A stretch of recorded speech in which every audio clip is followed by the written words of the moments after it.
Perkenalan hari ini Bank NTT bekerjasama dengan Bank Indonesia adalah sebuah gerakan untuk menunjukkan bahwa nasionalisme kita harus kita pertahankan bukan saja pada perdagangan-perdagangan lokal dan nasional, tapi untuk level internasional, di mana Labuan Bajo adalah pusat destinasi pariwisata super prioritas yang ditetapkan oleh pemerintah pusat dan yang akan datang terlibat seluruh manusia dari berbagai kalangan di dunia. Maka transaksi akan tentunya orang hadir dimanapun dengan jenis mata uang masing-masing, dan dia harus diwajibkan untuk menikmati dan mempergunakan mata uang Republik yang kita banggakan ini, yang kita kenal dengan rupiah. Itu sebenarnya pesannya di sana.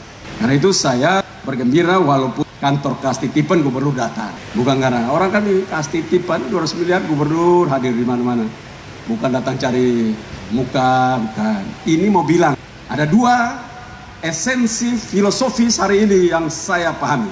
Satu, bagaimana masyarakat mampu diperkenalkan khususnya di Labuan Bajo sebagai pusat dan tempat di mana pemerintah pusat telah menentukan tempat ini sebagai pariwisata super prioritas. Pertama, yang kedua, UMKM yang adalah basis perekonomian rakyat dapat bertumbuh berkembang dengan baik karena partisipasi dan dukungan serta pendampingan dari lembaga perbankan. Dua hal ini adalah menjadi alasan hari ini gubernur hadir di sini. Nah, karena itu dalam momentum yang baik ini, lewat tadi Bapak Deputi Perwakilan Bank Indonesia yang mewakili Kepala Perwakilan Bank Indonesia di Nusa Tenggara Timur melakukan langkah-langkah hebat. Saya pikir ini perlu dilakukan, rotate wajib, Atambua sudah, dan terus-menerus di perbatasan itu dikontrol, sehingga jangan dolar yang lusuh-lusuh itu masuk, tetapi uang rupiah yang bagus. Perbatasan itu kalau orang cairkan rupiah, jangan rupiahnya yang lusuh. Jangan yang busuk-busuk itu keluar, busuk-busuk bawa pulang ke kantor, yang keluar tuh uang yang bagus-bagus. Yang kalau cium masih bau-bau kertas wangi gitu. Nah, itu orang lihat, memang Bank Indonesia top betul. Uang kertasnya saja wangi. Jangan yang keluar begitu, ATM-nya press keluar busuk semua. Itu kita pesannya ini negara kurang mampu. Selanjutnya Bank NTT perlu terus mengembangkan diri. Daerah ini akan maju luar biasa. Lompatan-lompatan kita bersyukur karena Bapak Presiden Joko Widodo memperhatikan sungguh-sungguh dengan hati untuk membangun Nusa Tenggara Timur, khususnya Labuan Bajo. Kita tepuk tangan buat Bapak Presiden. Karena itu seluruh sektor harus berpartisipasi aktif untuk menunjukkan keseriusan dalam rangka menjawab bagaimana perhatian yang sungguh-sungguh dari pada pemerintah pusat itu. Antara lain pada sektor keuangan, tentunya kita harapkan pada Bank NTT sebagai bank andalan daerah Nusa Tenggara Timur yang terus berbenah diri harus mampu punya ATM terbaik. Kita tahu bahwa nanti menuju ke Tanah Mori itu akan dibangun hotel-hotel hebat. Jangan di sana, bank lain. Nanti di route-nya diganti. Bank NTT begitu lihat ada ATM-nya berdiri situ. Lalu kalau begitu keluar jangan dia tunggu lama 2 jam baru uang yang keluar. Nah, teknologi terbaik. Nah, itu tandanya bahwa tuh, wah ini Bank NTT ini hebat betul ini. Jadi dengan di route baru, komutnya baru, board of director-nya keren-keren. Jangan model berpakaiannya keren, giliran kerjanya tidak keren. Nah, itu tidak bagus. Ini di route-nya saya kenal, board ini komisaris utamanya seorang pengusaha, saya kenal lama. Ya belajar sampai Amerika, kalau pulang datang ilmu-ilmu Amerika tidak ada di sini ya percuma. Dan itu ini perlu untuk kita terus mendorong, dan saya serius untuk merencanakan secara baik ada divisi khusus untuk mendesain keuangan untuk bagaimana perspektif pertumbuhan ekonomi Labuan Bajo pada saat 2022-2023 dan akan datang. Nah, karena itu perlu ada desain 2022 ekonomi kita macam-macam. Nah, saya bersyukur bahwa lewat berbagai lembaga yang ada di Nusa Tenggara Timur, tentunya bukan dari provinsi saja, tapi dari kabupaten, UMKM, perbankan, dari BI, OJK, mampu bergerak dengan baik sehingga bagaimana pertumbuhan ekonomi Nusa Tenggara Timur hari ini lebih baik sedikit daripada nasional. Dan itu sebagai gubernur saya bangga, semua capaian-capaian itu kita banggakan. Tapi itu bukan target untuk bagaimana hanya sampai situ. Kita mau melihat bagaimana gerakan-gerakan industri keuangan Nusa Tenggara Timur mampu bergerak seperti jejaring laba-laba. Nah, bergeraknya nyatu.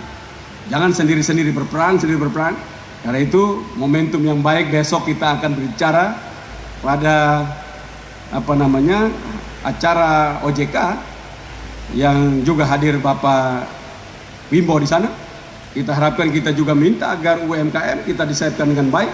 UMKM NTT bisa juga ada partisipasi dari Umbara, sehingga Umbara bisa masuk di dalam UMKM dan tidak hanya asal-asalan tapi mendorong secara serius, karena pertumbuhan ekonomi itu akan datang dari Nusa Tenggara Timur. Ke depan pasti NTT terbaik gitu loh. Itu pasti.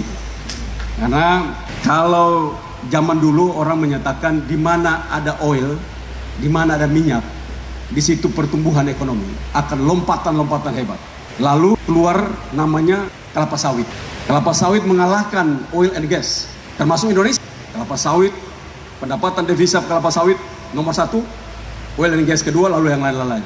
Hari ini mana yang nomor 2? Nomor 2-nya pendapatan devisa hari ini Indonesia apa itu? Pariwisata. Pariwisata masuk nomor 2. Habis kelapa sawit, pariwisata, oil and gas, dan yang lain-lain. Tetapi ini tidak lama. Mungkin 3 tahun lagi pariwisata teratas dan terus ke bawah. Apalagi hari ini ada negara-negara, bahkan perusahaan-perusahaan besar. Kalau kita lihat ternyata Donald Trump nanti kalah, yang menang itu Joe Biden, maka perusahaan-perusahaan besar dunia yang hari ini mereka memperkenalkan diri sebagai RE 100%, renewable energy 100%, itu akan mendorong agar dunia hanya boleh melakukan perdagangan, UMKM yang dihasilkan harus hasil produk daripada energi baru dan terbarukan. Kalau datang dari energi fosil, mereka tidak mau. Kita sudah menuju ke sana. Karena itu tidak ada pilihan buat Nusa Tenggara Timur. Dan itu berkah buat Nusa Tenggara Timur. Kenapa? Karena Nusa Tenggara Timur adalah salah satu provinsi lewat hasil riset Bank Dunia, kita adalah provinsi dengan iradiasi matahari terbaik di Indonesia. Dan itu menunjukkan bahwa dulu orang berpikir tentang minyak, hari ini orang berpikir tentang energi baru dan terbarukan, renewable energy. Dan itu NTT nomor 1 di Indonesia. Nah, itu saya minta lembaga perbankan hari ini kalau minta Google kemana-mana untuk membiayai energi fosil, tidak ada bank di dunia yang mau, kecuali bank di Jakarta yang masih mau coba-coba. Tapi dunia tidak mau lagi membiayai bank, atau dunia tidak mau lagi membiayai perusahaan-perusahaan yang energinya energi fosil. Tidak mau lagi. Datang dari batu bara, datang dari ini, itu tidak mau lagi. Semua akan datang dari renewable energy, angin, matahari, apalagi arus laut, gas, walaupun gas itu tapi masuk dalam renewable energy. Berbagai-bagai itu, air dan berbagai-bagai biomasa, itu semua renewable energy. Nah, karena itu momentum yang ini saya ingin agar pada momentum kesempatan yang baik ini untuk kita meresmikan kas titipan Bank Indonesia di tempat ini, yang menurut saya angkanya cuma sangat fantastis, 200 miliar itu angka yang besar untuk cabang seperti ini. Terima kasih buat Bank Indonesia.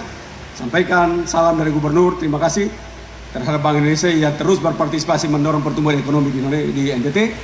Dan kita harapkan juga Bank NTT mampu punya divisi yang mampu mendesain untuk masa depan namanya NTT, khususnya daerah-daerah pariwisata yang akan yang pasti Labuan Bajo, kedua Sumba, 3 Rote. Rote itu tanpa bantuan pemerintah pun sudah tumbuh sendiri.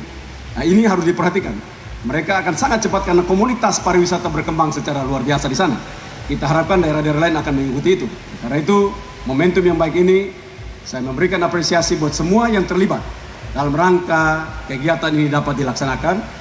Dan saya minta kepada kepala dinas yang hadir, direktur, komisaris yang hadir, ataupun pengusaha yang ada di sini, setelah acara ini tolong belanja di UMKM.